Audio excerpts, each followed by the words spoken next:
Hello mga biyahero, sana po ay okay kayong lahat ngayong moment na 'to na pinapanood niyo ang itong video na 'to. So we made this video kasi, unang-una po, objective po namin sa biyahero na matulungan ang ating mga kababayan na magbigay ng mga importanteng mga impormasyon para makatulong sa better integration ng ating mga kapwa Pilipino, ng ating community sa Italia. So, isa po ang topic na 'to sa hinihiling po ng ating mga kababayan, lalong-lalo na po ng aming mga Biyaheroes na kliyente, na gawin para maipaliwanag ang isang, hindi simple but napakaimportanteng topic o usapin para mas maintindihan nila kung ano ba ito. Ito po ang Dichiarazione 730. So actually, nagkaroon na po kami ng live interview dito in collaboration with ACP and from Zero to Billionaire. But ito po ay ginagawa namin ngayon para sa inyo, aming mga kliyente, na kung gusto niyo po na panoorin uli, ay maaari niyo po siyang mapanood. So ano nga po ba ang Dichiarazione 730? So makikita po natin ito ay ang pagkalkula at pagre-report sa Agencia del Entrate ng kung magkano ang ating total na kinita versus magkano ang ating nagastos sa nakaraang taon. Hindi po ibig sabihin na tayo nag-730 meron po tayong babayaran, but on the other hand, hindi rin po ibig sabihin na tayo nag-730 ay meron po tayong rimborso. Ito po ay pagbabalance kung magkano yung ating kinita versus kung magkano yung ating ginastos sa nakaraang taon kung ito po ay ginagawa natin para sa taong nakaraan. Okay? So, yung importante po na kailangan nating malaman na technical term is IRPEF. Ano nga ba ang IRPEF? Maaaring marinig niyo yan, maaaring mabasa niyo, lalo na sa inyong Certificazione Unica or CU. Ito po ay Imposta sul Reddito delle Persone Fisiche. Ito po, ang imposta po ay ang ating contribution sa gobyerno para matustusan ang mga pampublikong services na ating ginagamit para sa magkaroon tayo ng mas komportabling pamumuhay sa loob ng isang bansa. So, kumbaga sa Pilipinas, ito po yung buwis na ating binabayad para po maigaranti ang maayos na pamumuhay ng bawat mamamayan ng isang bansa. So makikita po natin ito sa ating CU or yung Certificazione Unica or yung kilala na natin na code. Makikita nyo po dito, binilugan po namin, Ritenuta IRPEF. So Ritenuta IRPEF is yan na po yung pinaka-net na binayaran yung buwis or imposta na contribution nyo sa bansang Italia. Meron po yung division na additionale regionali, ibig sabihin ito ay napunta sa funds ng regione, at meron din naman pong komunali, ibig sabihin ito ay napunta sa komune, kung saan po kayo ay residente. Para kanino nga ba ang 730? Ito po ay para sa mga laboratory dipendenti, golf badante babysitter, mga pensionati, may kontratti a progetto, may disokupasyone, maternita at mobilita. Lahat po ng ito, ng klase ng trabaho na ito, lahat ng reddito or kinita natin galing sa mga fonte ng trabaho na ito ay kailangan po nating i-declare. Hindi po ito para sa mga may partita IVA. So sa mga negosyante, hindi po 730 ang ginagawa para i-declare ang kinita o kaya iskarika or ihingi ng refund ang mga gastos. But sa Unico po yan ginagawa para sa mga may partita IVA. Yun po yung tinatawag na Dichiarazione Unico. Advisable din po na para sa mga golf, badante, babysitter, atensyone, na nakatanggap ng TFR o yung kilala na nating liquidazione kasi may mga nakakatanggap po niyan yearly o kaya binibigay na sa kinikita nila monthly para hindi naiipon. So kung ito po ay natatanggap nyo, advisable po na imbis na mag-730 kayo, ay Unico po ang inyong gawin. Bakit? Magkahiwalay po ang kalkula ng buwis or ng tax ng ating redito or mga kinita galing sa trabaho bilang laboratory dependente, golf badante, babysitter, etc. Bukod po ang kalkula ng tax para sa TFR or liquidazione. Sa 730, hindi po siya possible na makalkula.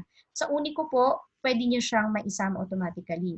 Then, if the question is gusto niya pa rin na mag-730, Pwede naman, pero hindi makakalkula ang TFR. So, ibig sabihin, kailangan pa rin mag-uniko, mag-dikiratsa ng uniko para makalkula yung tax ng nakuhang TFR o liquidasyon.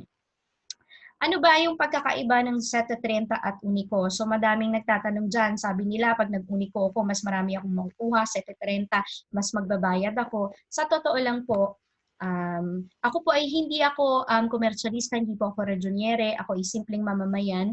At ayon po sa aming mga courses, ang ibinabahagi ko po sa inyo at sa experience na namin kahit na maiksi lang.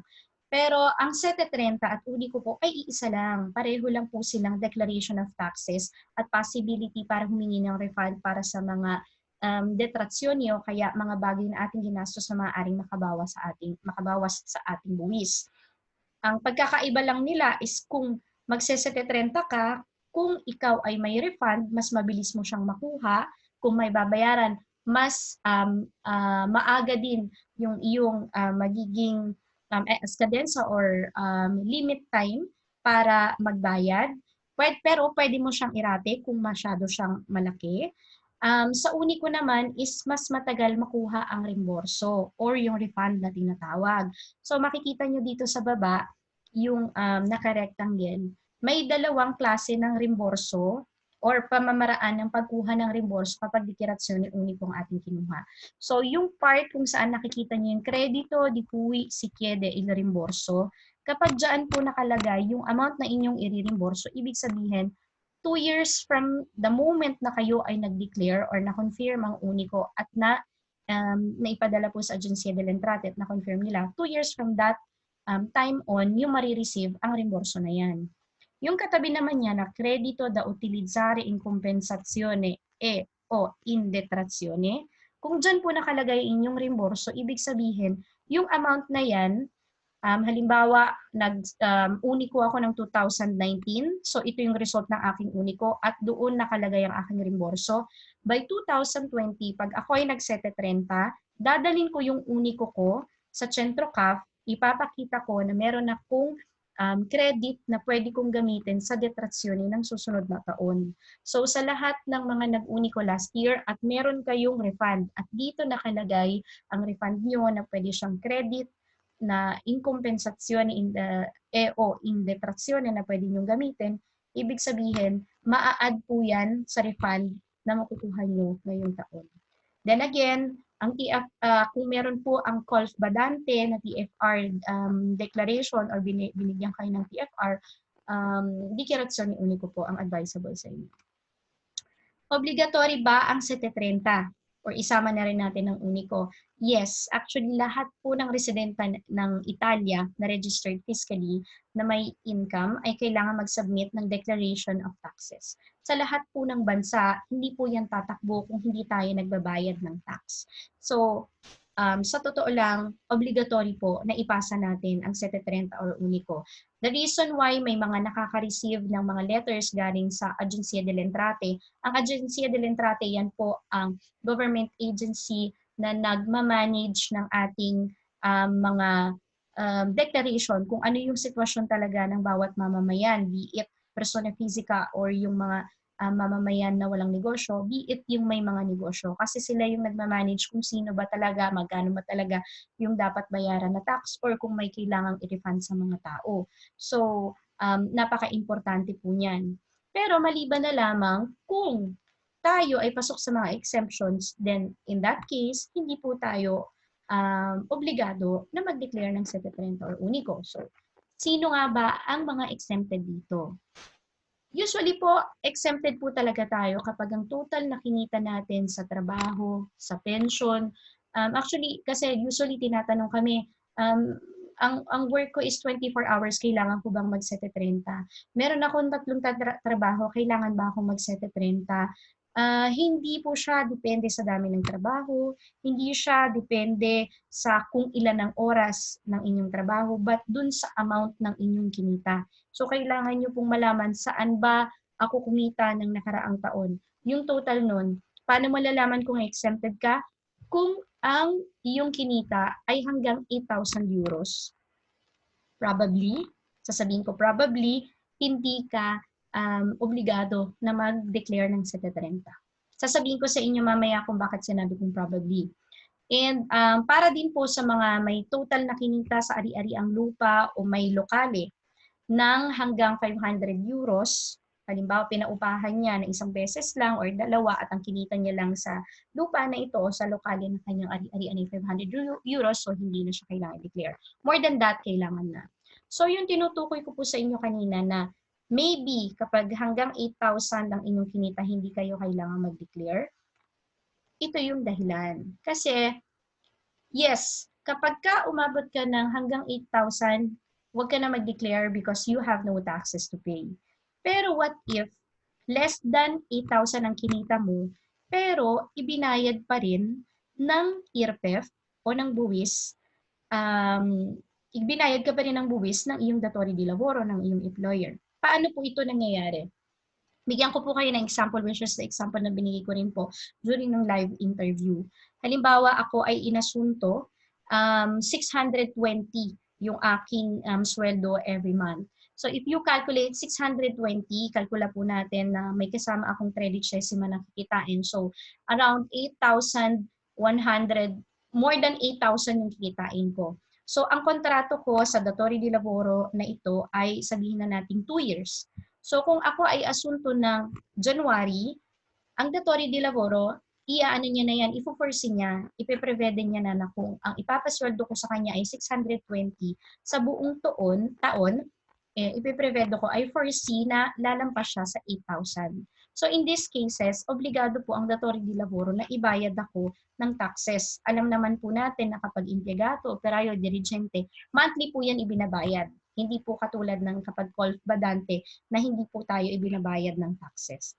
So anong nangyari? So ibinayad ako ng tax ng datore di laboro ng January, February, March, April, May. And then sa kasamaang palad, nawala yung trabaho ko ng May. Nilitsensya ako yung umalis sa trabaho. So ang nangyari, ang tinrabaho ko lang ay January, February, March, April, May, 5 buwan. So kung kakalkulahin nyo, 620,000 times, 620 times 5 months equals 3,100. So hindi ako umabot sa 8,000. Pero, ayan na, wala akong ibang naging trabaho, 3,100 lang yung kinita ko. So kung tutuusin, dun sa kinita ko yun, hindi ako dapat magbayad ng tax. Pero since hindi naman namin alam ng datore di laboro ko na hindi ako magtutuloy, ibinayad niya pa rin ako. So walang may kasalanan doon. At the end of the year, bibigay niya sa akin yung CU, yung certificasyon ni Unica, and lalabas na binayad niya ako ng IRPEF. So itong example na ito galing sa isang client na wala naman yung mga details niya dyan. Makikita nyo dito, yung redito niya kung may laboratory dependente is 5,287. Kung ipapakita niya sa akin to at makikita ko na meron siyang bayad na retinuta IRPEF, sasabihin ko sa kanya, probably kailangan mong mag-declare para ma-refund mo ito. Pero attention, kasi baka ibinigay din sa kanya ang bonus rensi. So in that case, kung ibinigay sa kanya ang bonus rensi, na mamaya i-explain ko po sa inyo, probably kailangan niya ring ibalik yun. So ito po, I don't know if I able to explain myself to you, pero kung ito po yung sitwasyon nyo, mas maganda po na prima na kayo ay mag-decide na hindi kayo magde-declare, itanong po muna natin sa ating konsulente or consultant sa CAF kung magde-declare kayo or not. So, ito, marami po sa ating mga kababayan ang maraming trabaho, puro part-time. So, akala natin na 3 yung trabaho ko, akala ko malaki na agad yung babayaran ko. Or, meron namang sinasabi na 3 yung trabaho ko, ang dami kong possible na mataas yung taxes ko. Hindi po ganun. Hindi po siya tinitingnan sa dami ng trabaho nyo kaya maraming taxes na babayaran nyo o isa lang ang trabaho kaya kayo may refund. Hindi po doon. Again, nakadepende po siya kung magkano yung total na kinita nyo sa isang taon. Ito po yung isang example. Halimbawa, si kabayan ay may 3 trabaho. So, pwede po yung mix. Pwedeng operayo, pwede po yung isa ay badante, yung isa po ay golf. Or pwedeng isa ay soto ng isang empresa. Basta ang total income po ang ating titingnan. So, let's say, yung laboro uno niya, isa siyang golf. So, meron siyang 150 monthly na nare-receive. So, ang total niya yearly ay 1,950. Yung laboro 2 niya ay isa siyang operayo. So nagtatrabaho siya sa isang pabrika part-time, 250 monthly. So meron siyang 3,250 yearly. Yung pangatlo niyang laboro is 230 monthly. Sabihin na natin extra work niya yan sa gabi. Naglilinis siya sa isang office na ine-extra niyang trabaho. So meron siyang natatanggap na 2,990 yearly. Ito po, I'll take the opportunity na sabihin sa inyo, maging attentive po tayo dun sa mga extra work natin kasi minsan ang akala natin hindi tayo nakaasunto. May mga tinatawag po na mga laboro occasionale na kami dinideclare po namin siya as redditi diversi o ibang klase ng classification ng pagkita na akala natin meron siya pero hindi natin alam na i-declare pala siya. Ito kasing mga klase ng trabaho na ito, hindi kailangan ng contract. So enough na may codice fiscale yung isang trabahador at i-declare ko sa Agencia del Entrate na siya ay occasional na pumupunta sa, I don't know, sa office ko para maglinis.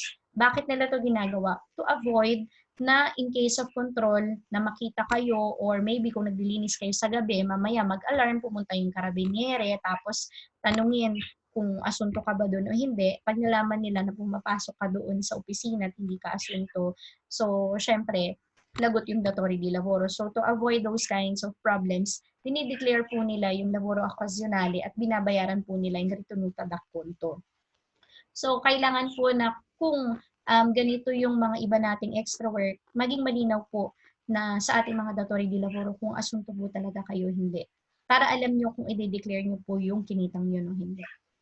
So balik po tayo dito sa example natin. So kung ito-total nyo po yung lahat ng yearly na kinita niya, sa taong 2019, ang total income niya is 8,190. Magkano po ang minimum tax ng bawat mamamayan? It's 23%. So in this case, kung titingnan natin ang total income, 8,190 times 23%, ang gross tax niya po ay 1,883.70. Ang tanong, babayaran niya ba ang 1,883.70 na ito? Ang sagot po, hindi. Ito po ang, mamaya niyo po malalaman kung bakit. Hindi niya naman babayaran itong gross tax na ito. Kasi meron po tayo mga discount na tinatawag na nababawas po sa ating mga buwis. Okay, ano nga ba ang mga dapat i-declare? Katulad ng sinabi ko po sa inyo kanina, lahat po ng ating mga kinita bilang laboratory dependente, laboro occasional, yung sinabi ko po sa inyo na kung sakaling ito ay declared, kailangan nyo rin po siyang isama sa declaration ng inyong mga kinita. Yung mga kinita natin sa pension, disokupasyone, meron din po yung CO, yung food, maternita o mobilita, meron po yung nakukuha na food finiano.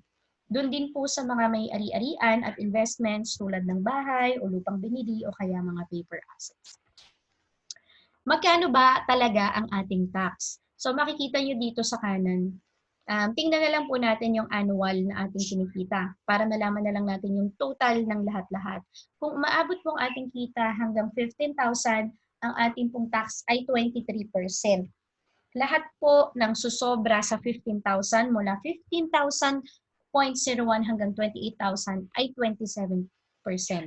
At lalampas naman po sa 28,000 mula 28,000.01 hanggang 55,000 ay 38%. So, ecozivia. So, paano ba siya kinakalkula? Halimbawa, kumitang isang taon ng 15,000 euros na total sa kanyang isa o dalawa o tatlong trabaho ng 2019. So sa 15,000, meron siya times 23%. Ang kanyang gross tax is 3,450. Again, hindi po 3,450 ang babayaran ng tao na to. Kasi mamaya po natin pag-uusapan kung ano yung mga discounts sa taxes natin.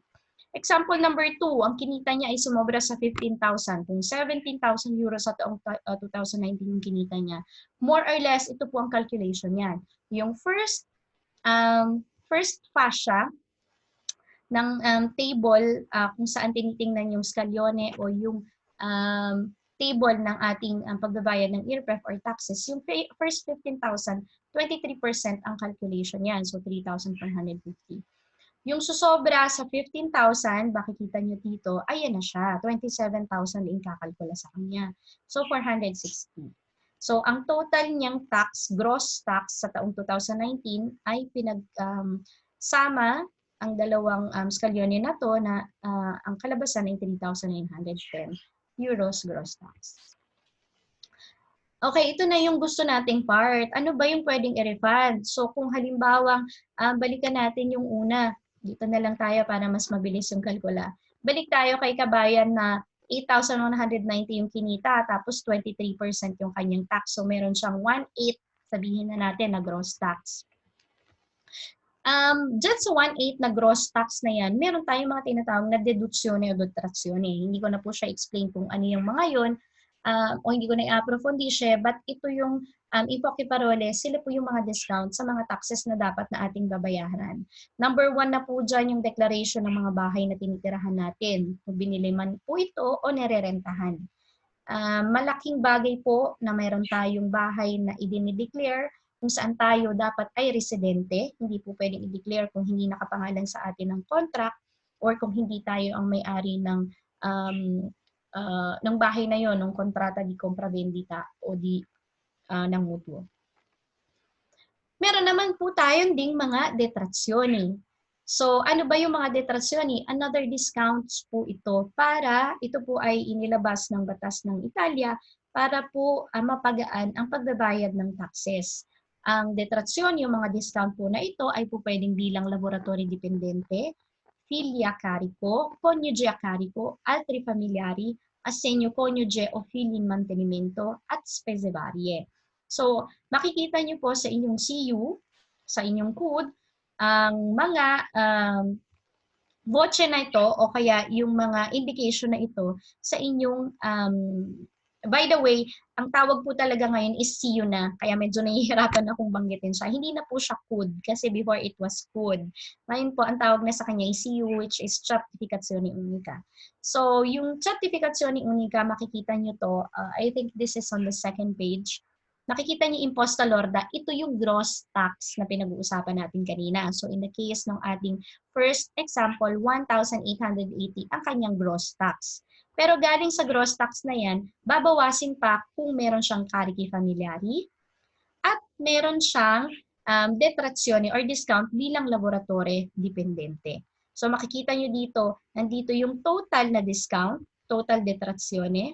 Ibabawas yan sa imposta lorda. Pag nabawas po yan, yun na po yung net tax natin. Yun yung tinatawag na ritenuta IRPEF. So ito po yung nandun sa first part kanina. Pakita ko lang sa inyo para ito po, yan. Siya na yung ritenuta IRPEF. Siya na yung result ng binawas na gross tax minus dun sa mga detrazioni o discount na binibigay sa atin ayon dun sa ating sitwasyon sa pamilya. Laboratory dependente, paano nga ba nakukuha ang discount na to? The good news is, ang laboratory dependente ay binibigay sa lahat. Basta ikaw ay nagtatrabaho sotto qualcuno, meron kang boss, at hindi ikaw ang may-ari ng company na yon o ng negosyo na yon. Kapag ikaw ay laboratory dependente, automatic meron kang discount, meron kang detrazione. So kung makikita nyo dito, hanggang 8,000 euros ang detrazione is 1,880. So kung si kabayan, ang kanyang gross tax ay 1,800, ibabawas natin yung 1,880 na discount bilang laboratory dependente, magic, mawawala na po yung kanyang bayaring tax. So, nabawasan na po siya. What if more than 8,000? Hindi ko na po sa inyo sasabihin kung hindi na po tayo magbibigay ng isang example, pero papakita ko lang po sa inyo na may calculation na ginagawa kapag more than 8,000 yung kinita ng tao.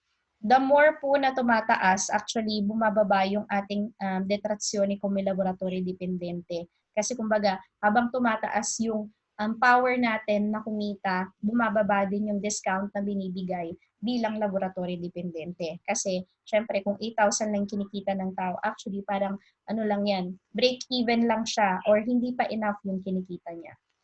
Of course,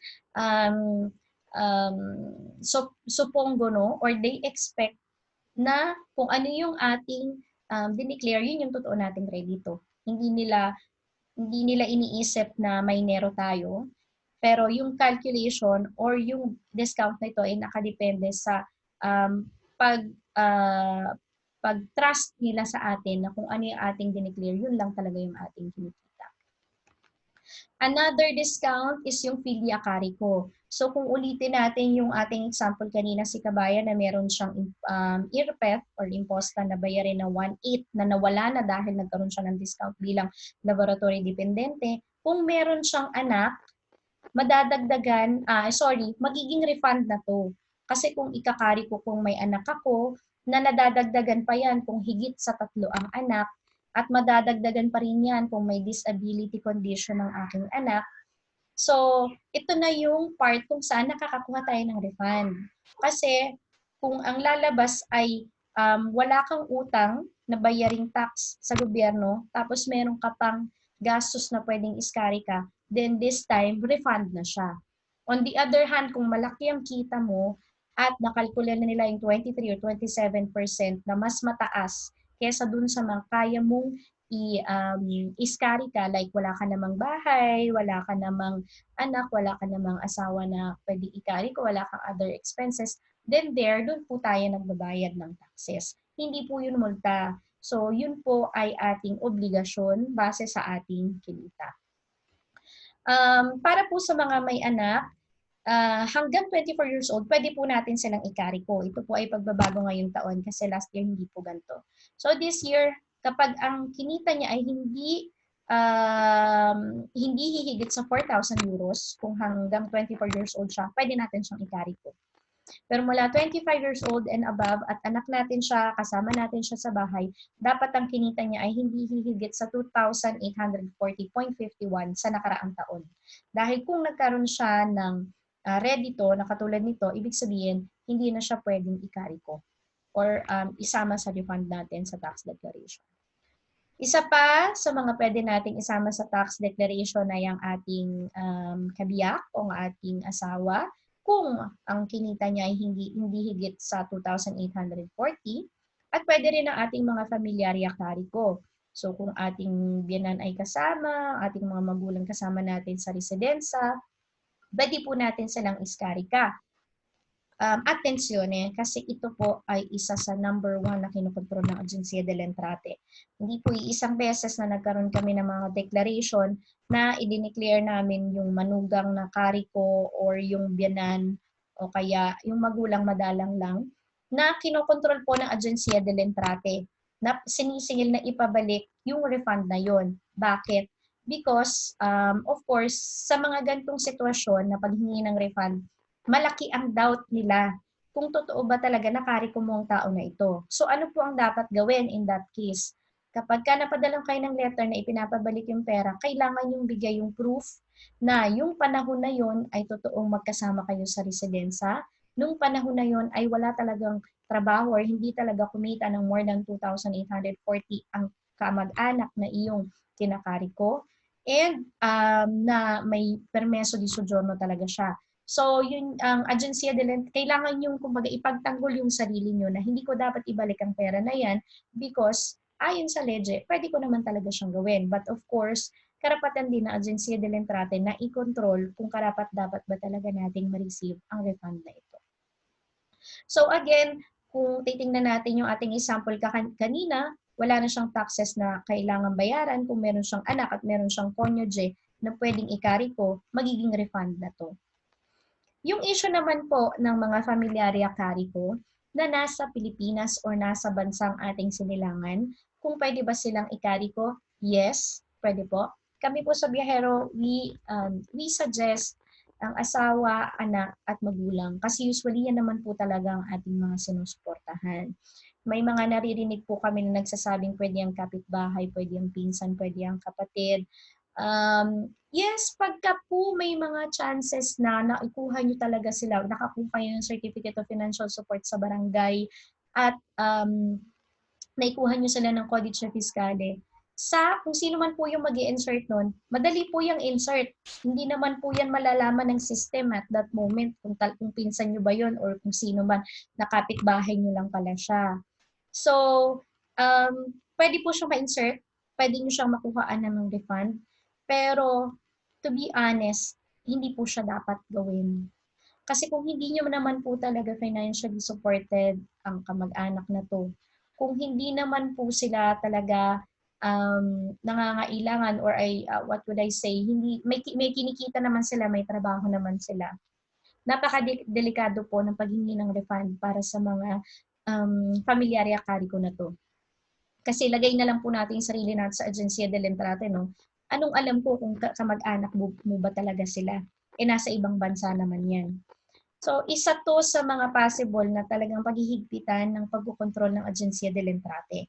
Ang problema po kasi ng pagsingil ng Agencia del Entrate, hindi naman po yan subito na nadating. Lumilipas po ang panahon. So kapag ka ako po personally na-experience ko na nasingil ako after 5 years na hindi ako nag-declare kasi yung taon na yun alam ko na magmumulta ako because I had 4 part-time jobs. Bata pa po ako noon, so nagsabay-sabay yung nagkasakop-sakop yung mga part-time jobs dahil nag-a-adventure ako sa trabaho no yun. Siningil nila ako after 5 years. So ibig sabihin, may penalty na yun, may multa na siya. Yun na yung talagang may multa because hindi ka talaga nag-declare. Kasi sa totoo lang tayo, may possibility tayo na gumawa ng deklarasyon ni Unico Tardivo. Kahit late na, pwede nating i-declare yung ating mga kinita or ipabawas yung ating mga refund o yung ating mga expenses para maayos yung profile natin sa Agencia del Entrate na parang BIR natin sa Pilipinas, Bureau of Internal Revenue. So, again, since ito po ay isa nating obligasyon na mag-declare at kasama din naman sa ating karapatan ay humingi ng refund, pinapayuhan ko po na lahat po tayo ay gawin natin para wala na po tayong iniisip na in the future kung tayo ba ay sisingilin o hindi. So, sa mga nagtatanong kung paano ba gumawa ng Certificate of Financial Support, meron po kaming blog about this, but since nandito na po tayo, ito po, pwede nyong picturean or pwede nyong save. Ito yung paraan kung paano po siya kinukuha. So first, pupunta po yung inyong kamag-anak sa barangay para kumuha ng Certificate of Financial Support. And then, kukuha po kayo ng isang dokumento kung saan patutunayan nyo yung relationship nyo talaga. So kung ikinukuha nyo ang inyong magulang, kukuha kayo ng birth certificate, kung inyong asawa, marriage contract. Ang mga dokumento pong ito ay dadalhin sa DFA para ipa-apostil. Ang apostil po ay yan ay kapalit ng red ribbon. Wala na po tayong red ribbon ngayon. So, apostil na po. Then, ang lahat po ng dokumentong ito ay kailangan ipadala ng original sa Italia. Then, ito po yung dadalhin sa Philippine Consulate para kunin yung Dichiarazione Consolare. Dichiarazione Consolare po ang kailangan ng Agencia del Entrate na makita kung saan nakasulat yung pangalan ng kung sino nagkakari ko, kung sino yung mga kinakari ko, yung mga details nila, and dapat din po nakalagay din yung period. I suggest ilagay niyo yung period. Like, kari ko nyo sila from 2020 hanggang 2023. Huwag nyo na pang ilagay ng more than 3 years para safe naman po kayo kasi medyo exaggerated naman po kung more than 3 years yung magiging valid yung certificate nyo. So, at least para nakita naman nila na naa-adjourn na siya. So, after po na makuha yung Dichiarazione Consolare, kung wala pa pong Codice Fiscale ng inyong pamilya, kailangan pa pong pumunta sa Agencia del Entrate para makuha yung Codice Fiscale nila. So, dalawa po yung isasubmit sa CentroCap. Yung pong Codice Fiscale nila, kung nakuha nyo na sa Agencia del Entrate, plus yung Dichiarazione Consolare. Yan po ay hihingin at i-scan ng CAP para sa record nila, para kung halimbawa magkaroon ng doubt yung Agencia del Entrate, makita nila na meron naman talagang dokumento at may iwasan na padalan pa kayo ng letter.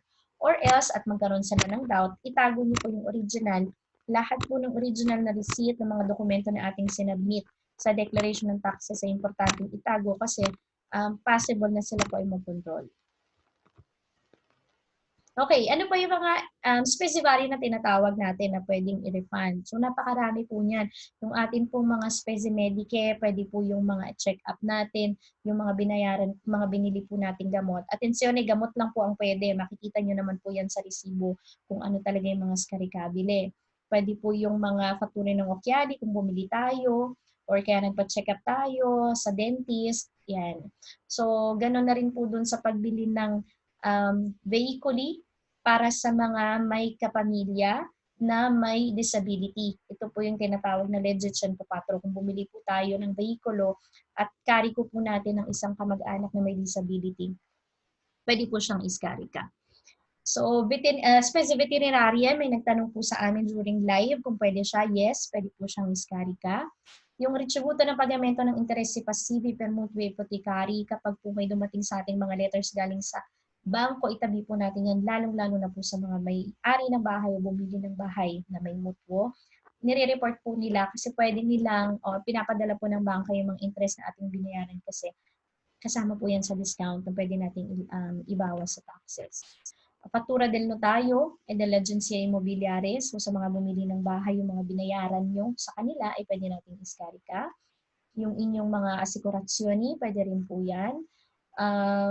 Versamento contributi previdenziali para dun sa mga, ito yung mga tinatawag na MAV, Bulletino MAV, para dun sa mga nag-asunto din ng Colf Badante. So nangyayari na tayo, datore di lavoro ng isang tao, kung tayo yung sa atin nakapangalan ng bulletino na yun, tayong datore di lavoro, pwede po natin siyang iskarika. Okay, so para sa mga disabled, yung mga expenses, kung tayo po ay may mga doubt kung skarikabili po siya o hindi, mas mabuti pong dali na rin natin sa CAF para ma-evaluate siya kung po pwede. So sa mga specifunibri, sa mga namatayan po last year, yung mga nagastos, pwede po yung iskariko. Mga expenses natin sa education ng ating mga anak, pwede po yan. Sa asilo nido, yung abonamento po natin sa transporto publiko, in our case, yung ATM, yung mga donation natin sa ONLUS, pwede po yan. Yung mga nag-adapt ng mga stranieri minori, yung mga ginastos ng mga nagpa-restruktura ng bahay. So nagkaroon ng mga, pero kailangan po ito ay nakadinunsya sa komune. Kailangan po yan ay nakareport sa komune na nagkakaroon ng changes. So may kasulatan po tayo. Dapat yan, yung mga ginastos natin sa restrukturasyon at binili nating mga mobile na relatibo sa restrukturasyon na to ay pwede po natin siyang i-declare. So sa mga meron din pong separasyon ng divorcio, kung kayo ay nagme-maintain ng inyong asawa or anak, yung amount na ipinapadala sa kanila ay pwede pong iskarika. Okay, so yung mga anak na mula 5 to 18 na may mga courses, sa mga asosasyon sportive, binibigay naman po yung faktura na yan sa atin para maipaskarika natin.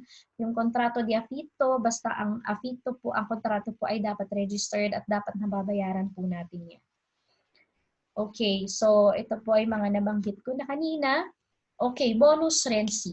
Napaka-importante po niyan kasi litong-litong mga tao, ano ba si bonus rensi? Ang bonus rensi ba ay ugwali sa 730 o sa Unico?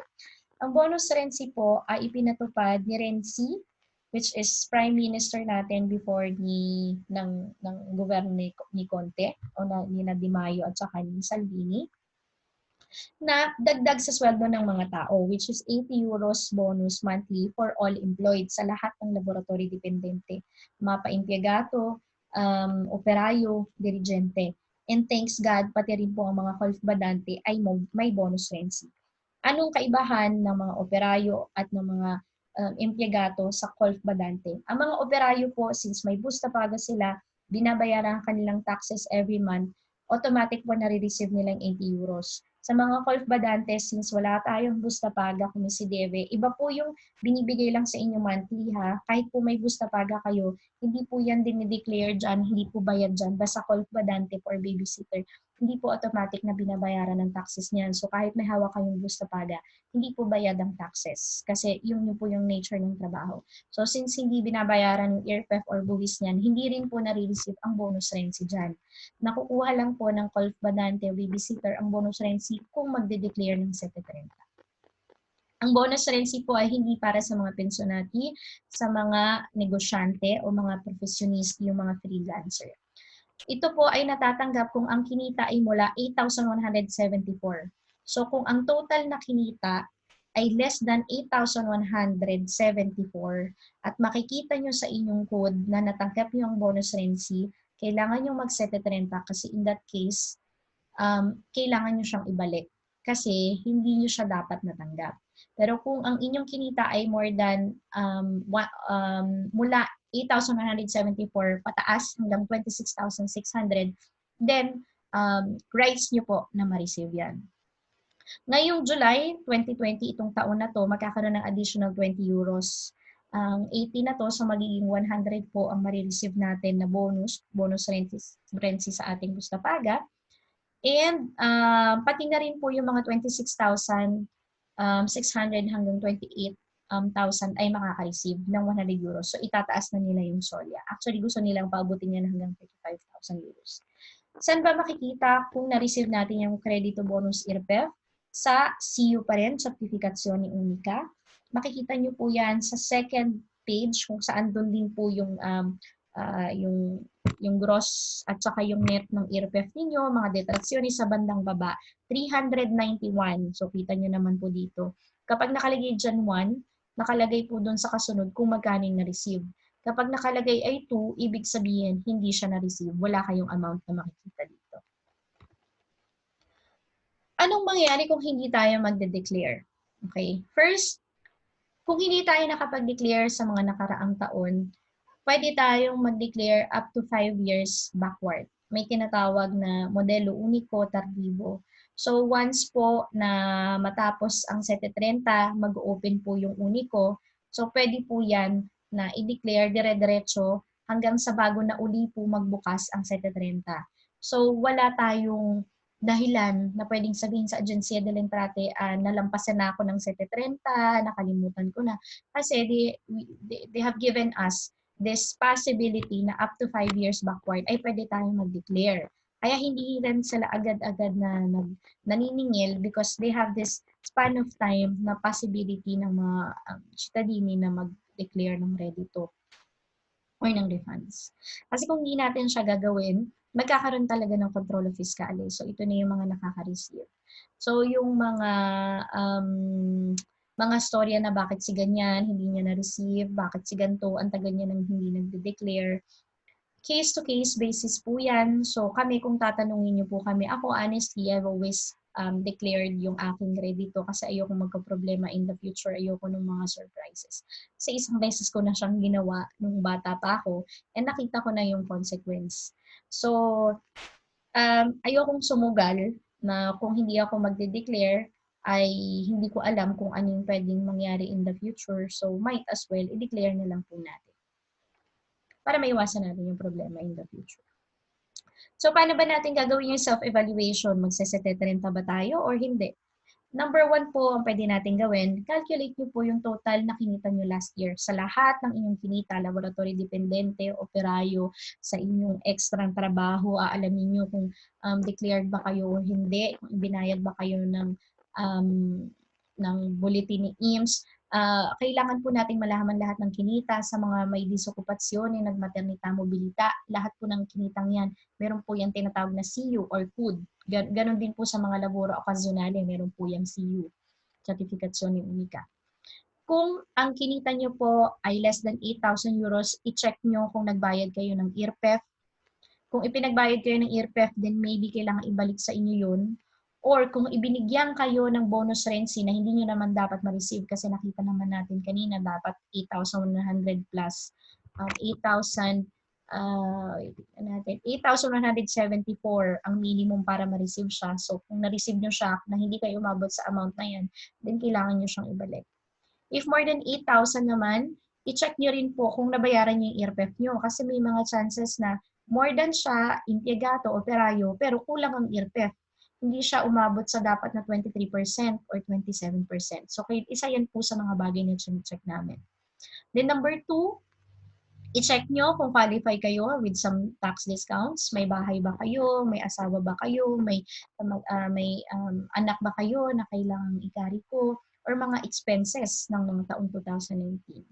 Then 3, check if you qualify receiving bonus rensi. Sa mga Colf Badante babysitter, I highly suggest na lalo na kung marireceive nyo yung redito nyo hindi naman kataasan, hindi nyo po makukuha yung refund nyo ng bonus rensi kung hindi kayo mag-730.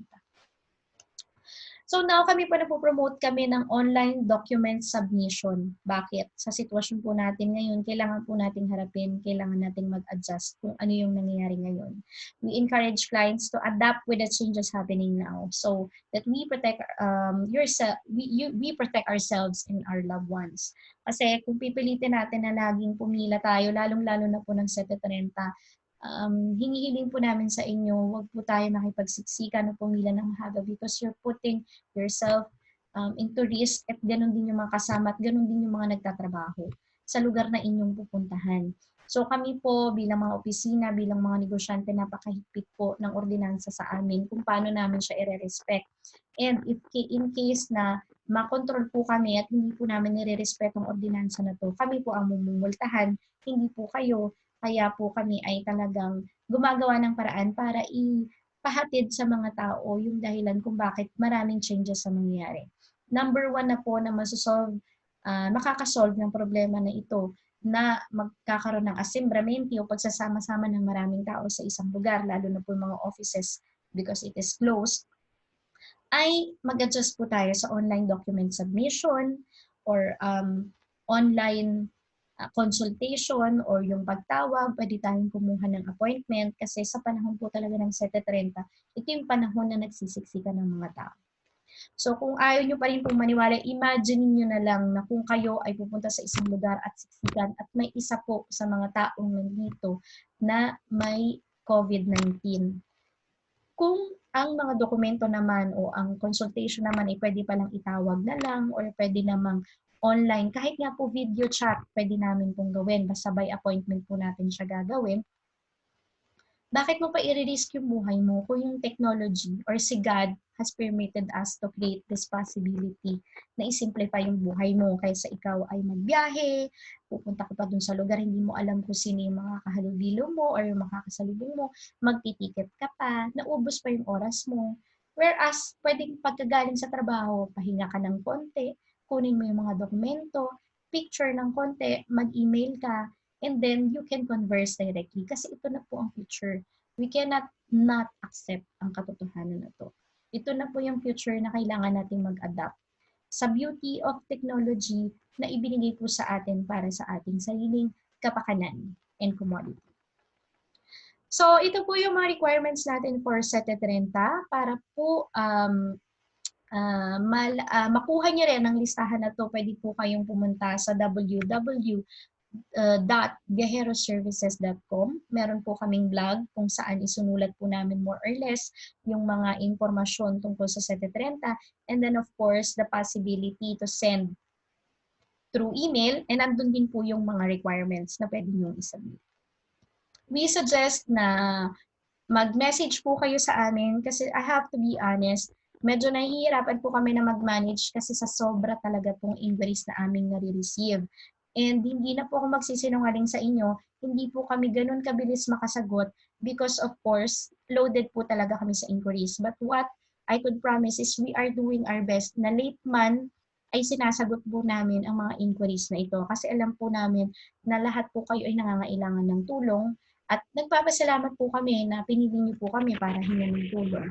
So we give value sa bawat tao na humihingi po sa amin ng tulong. Pero sana po iningi din po namin inyong pasensya at pag-iintindi kasi napakarami po talaga ninyo. And sa ngayon, ilan po kaming nagtatrabaho pero hindi pa rin po enough sa mga dumarating po sa amin na inquiries. So ayan, sana po nakatulong po ako sa inyo sa pagbibigay ng impormasyon about sa SETE30. In-encourage ko po ang lahat na for us to be integrated well sa kahit saang lugar. So example na lang po natin sa Italia, choose to be better. Gawan po natin ng paraan na tayo ay maka-adapt, gawan po natin ng paraan na tayo maka-integrate, somehow, gawan po natin ng paraan na maintindihan natin yung lingwahe kasi ito unang barrier natin no, para maintindihan ng mga bagay. Kung may pagkakataon tayo mag-aral or matuto, gawin po natin kasi hindi lang po ito para sa atin, pati rin po sa ating pamilya. And para rin po maiwasan na yung maling concept or maling impormasyon na nagpapasa-pasa sa bawat tao na minsan naman ay hindi nagdadala ng malaking problema but sometimes it happens na nagiging dahilan kung bakit tayo nagkakaroon ng problema. So, yan po. Yan po ang aming mission dito sa Biyahero. Sana po ay nakatulong kami sa inyo. So, always remember there is a Biyahero in you. Wala pong taong hindi kaya na mag-develop, magbago, to be better lang din po. So maraming salamat po sa inyong pakikinig and I hope na marami pong kayong natutunan ngayong gabi na ito at sana po ay ma-share niyo ito sa inyong mga mahal sa buhay at mga kakilala. Salamat po.